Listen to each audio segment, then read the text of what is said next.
ఏమండి చెప్పింది గుర్తుందిగా? ఎలాగైనా సరే అందర్నీ రెచ్చగొట్టాలి. మా అమ్మ మీద తిరుగుబాటు చేయించాలి. ఆ ఆస్తి మొత్తం పంచేలా చేయాలి. ఆస్తి పంచలాగా చేయడం కన్నా టవల్లాగా చేయడం బాగుంటుందేమో, ఆలోచించు. ఛీ! నేనన్నది పంచెలా టవల్లా అని కాదండి. ఆస్తి 4 భాగాలుగా పంచేలా చేయాలి అని. అర్థమైంది. నా బామ్మర్దులకు ఇత్తడైపోద్ది. పద. పదండి.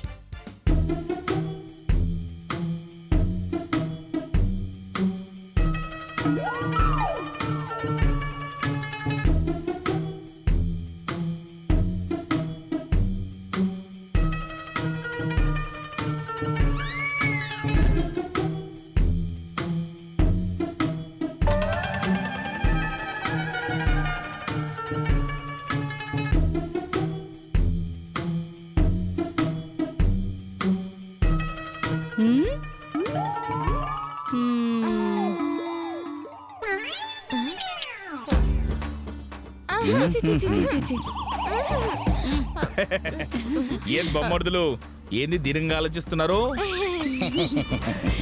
మా తమ్ముడు పెళ్లి ఎంత గ్రాండ్ గా చేయాలో అది ఆలోచిస్తున్నా బావగారు.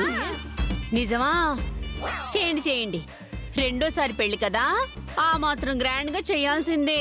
అవునక్క, అందుకే పెళ్లి ఫంక్షన్ హాల్లో రిసెప్షన్ 5 స్టార్ హోటల్లో పెట్టిద్దాం అనుకుంటున్నాం. అబ్బో, పెళ్లి చూడడానికి వచ్చిన ఆడవాళ్ళకి ఫుల్ బాటిల్, మగవాళ్ళకి ఓ చీర గిఫ్ట్ గా ఇద్దాం అనుకుంటున్నాను. ఏంటి? ఆడోళ్ళకి మందు, మగాళ్ళకి చీర?